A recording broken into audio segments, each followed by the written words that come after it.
This is Retreat Vibes with me, T-Cat, and I'm back with another video. To my subscribers who have always been here rocking with me, I appreciate you so much. If you are new to the channel, it is great to have you. If there is anyone who would love to donate to the channel, you can do so. The information for that is located in the description on my channel. I want to go ahead and get into it. The title of my last video was entitled Mastering Self. If you did not see that video, please go back and watch it. You'll like that video. This video is going to be entitled My Karmic False Twin Flame Story. I was anticipating on doing this video. I was just contemplating and I said, I'm going to go ahead and open up on something a little personal. Give y'all a little story time, I guess. I have no lashes on. My nails aren't done. I'm getting dolled up in the morning. Of course, I just didn't want my hair all over my head. I'm actually probably going to go short with my nails, switch up the style. I wanted to get on here to open up a little bit to you guys. We all know that Valentine's Day is coming up. I hope that everyone is going to be with the one that they love, whether it's your soulmate, twin flame, your divine counterpart, or just someone very special. I hope that you all get to spend that time together that you need. If not, then that's okay. You got yourself. Show yourself self-love, because that's something you're supposed to do every day anyway. That's something that's supposed to come natural. Take yourself out. Treat yourself. We all need to do that from time to time. I want to reference back to my video, the different types of soul connections. First of all, I want to say, if there are some of you who do not believe in that type of thing, twin flames and stuff like that, then you shouldn't have watched that video, and don't watch this one, because there are such things as soulmates and different connections of those types.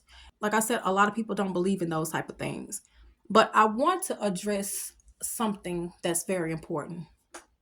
There are some people that will come into your life and use tactics and display different behaviors to make you think that they are your one and only and you are their one and only. If there's someone that comes into your life and you haven't been talking to them that long, you haven't been dating them that long, and they just come up to you and be like, one day all of a sudden, you are better than anyone. You are the best person that I've ever come across. And everything just sounds so good to be true. And then they hit you with the idealization of you and the love bombing. 9 times out of 10, my friend, that is a narcissist you are dealing with. And you need to cut that person off and walk away from the connection completely, because that person could really ruin your life. Those people are very dark. When you have found your twin flame, divine counterpart, or soulmate, there is going to be this intense feeling. It's going to be magnetic. A lot of sex. I'm just going to spell it out. I'm not going to say it out because this is YouTube and I don't want them to ban me or nothing like that. But it's just going to be this strong magnetic pull that y'all are going to have. And it could turn into a partnership, and it could really turn into marriage. But it starts off as a strong crush, not just a feeling of you are infatuated with someone and you want to be around them all the time and you just crazy about them. No, this is a different type of feeling to where you're gonna eat, sleep, SHIT this person. They're going to be in your head nonstop, to the point that sometimes you may feel like they have put some type of spell work on you. I'm just going to say it, because these connections are so intense and you're wondering, what has this person done to me? My friend, it is a strong soulmate, divine counterpart, or twin flame connection. Twin flames, they come into our lives to teach us lessons. You are mirroring that person. Whatever good qualities you have, y'all are mirroring each other. Whatever bad qualities y'all have, y'all are mirroring each other. So it's just going to feel different from anything that you have ever experienced in your whole entire life. I promise you. But like I said, these relationships are intense. And also, they can be in the physical, meaning this person is in close proximity or in some form of capacity near you. And also, they can be online relationships or long distance relationships. I just want to get that out there for those of you who don't believe. Yes, that's still a relationship. The reason why I still consider relationship is because of support that's maybe there. The emotional components can make it up. And also the intimacy. Take that how it resonates. Y'all got imagination. Y'all can run with that. Think about that, how you want to take that. I ain't going to go no more into that. And the friendship aspect of it. But in a situation where one person is like got the friendship going, the support going, that person is considered an empath, but that other person is not mirroring that back to you. 9 times out of 10, you are dealing with a narcissist. And that is what makes the connection karmic, makes that person a false twin flame of yours. Now, in a situation like that, you'll still see signs and synchronicities, meaning angel numbers and things like that. And it'll throw you off and have you thinking that that person is your one and only. But it can still be a false karmic connection. And what brings me to this part of this presentation of this video is what I'm going to talk about. That was my situation. I was involved in a false karmic twin flame connection with someone last year that started in April of 2025, and I ended it in August of 2025 because this person was a person from hell. You've got to learn the patterns of someone that is not for you. Because, like I said, they have certain behaviors, they have certain patterns. They deal with so many people. That's why it is very important. If you're going to take on a relationship like that, like twin flames and soulmates and divine counterparts, connections, you want to make sure you're not dealing with this person and that person. You also want to make sure that you're not having sex with this person and that person, because it can throw everything off. And if that other person is not awakened, then that makes the connection go to hell. But in my video, a message for the collective mixed in, added in with some transparency, I dived in deep. I guess the middle to the end part of that video, I dived in deep as to what caused that connection to end, because that person was a liar. Just because you're not around that person and they think that they can still fool you with how they're acting and everything, they can't fool you, especially if you are spiritual, highly intuitive, such as myself. You can pick up on things. A lot of these false twin flame connections are dark, very, very dark, and sometimes sinister. You want to make sure that you know who you are dealing with. Some people are not mentally equipped with being able to handle certain types of relationships. They are not aware. And sometimes narcissists can have you thinking that they are your twin flame. They think they're smart, but like I said, if you can catch on very quickly from the beginning, trust me, they cannot fool you like they think that they can. I just want to make sure that I've covered everything that I wanted to put into my notes. But I think I have. So I'm just going to go ahead and dive in a little bit into my story. So like I said, I was in a connection with someone from April of last year into August. I ended it.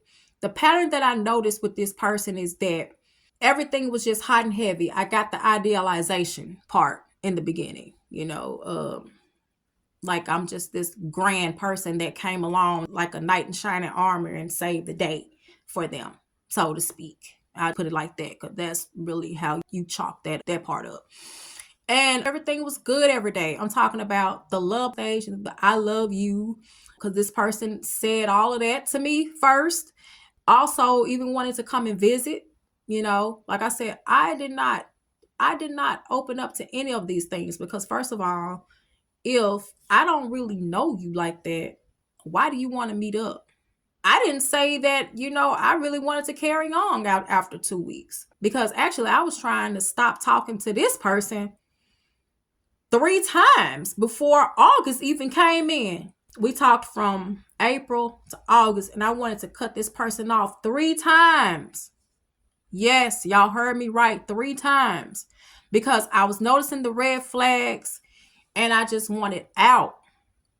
This person was still trying to hold on to me, guys. Yes. But as someone that is an empath, it's kind of hard for us to turn away from a narcissist. It's like we want to feed them everything that they're asking for, whatever it is, to make them happy, because, we notice the patterns because of what happened to us. Empaths go through traumas and things like that, just like narcissists do. It's just all about the person and how you wish to change, if you want to change, because you don't have to be what you've been through.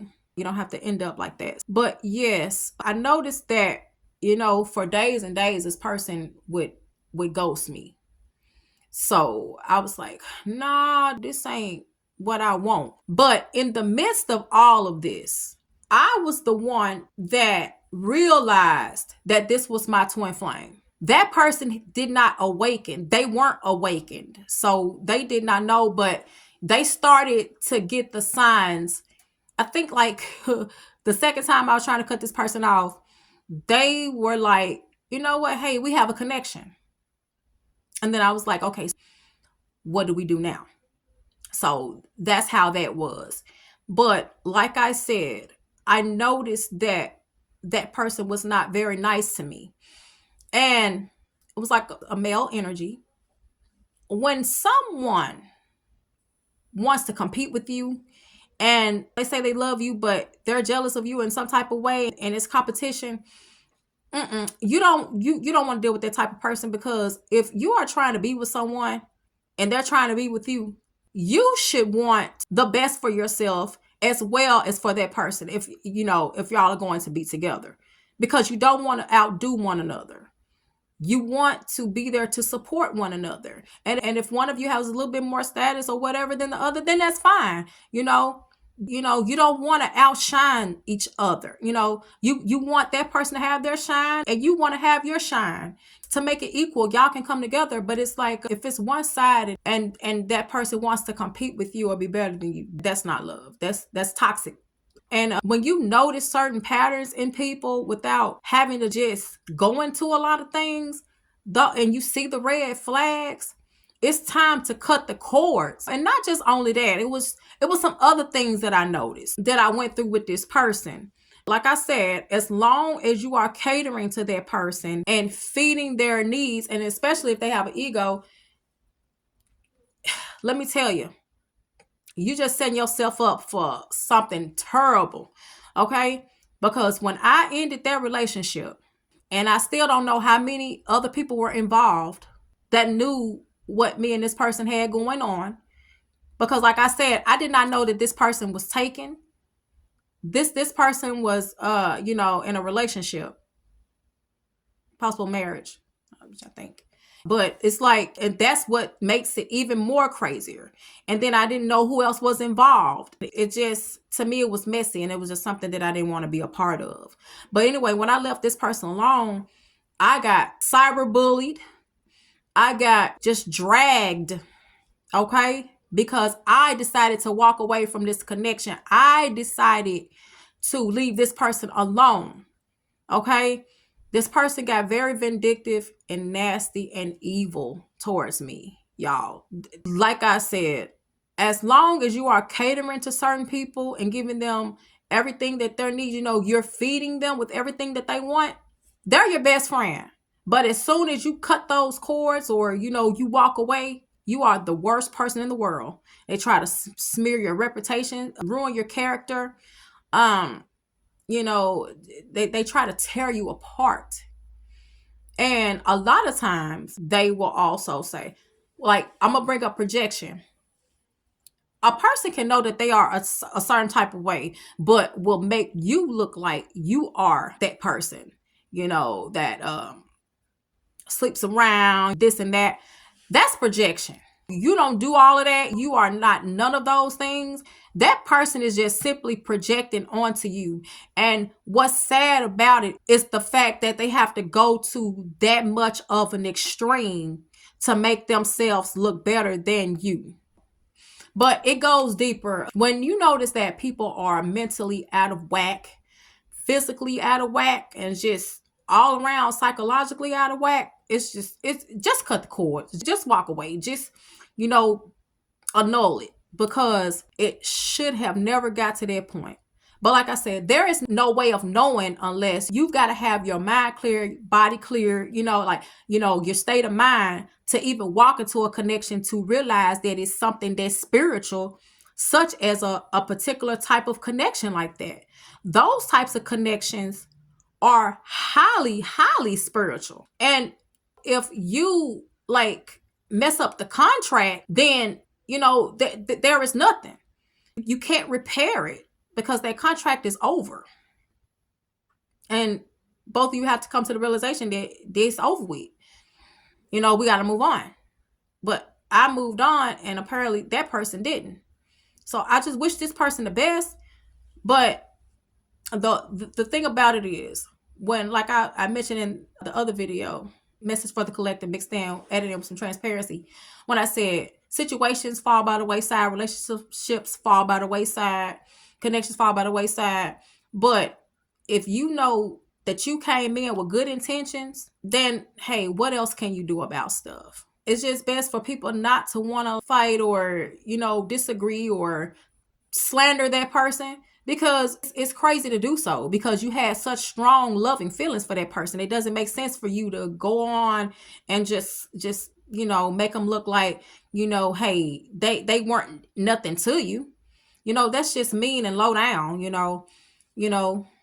But I just wanted to, like I said, get on here and open up a little bit more about that situation. That situation has been over. Like I said, I have not had any type of communication or you know, DM messaging or whatever. Okay? Since of August of last year. I been cut those cords, you know, a long time ago. So I am welcome and open and free for love. But what's most important is that you love yourself. Your self-love is very important. You know that if you love yourself, you can bring all of the good things that are needed into a healthy relationship with someone. But it starts with you. It starts with yourself. I hope you all enjoyed this video. And if you stayed to the end, I very much appreciate it. So that is the end of my video. I hope you guys enjoyed it. Thanks for listening and thanks for watching. And I'll catch you in the next one. Bye.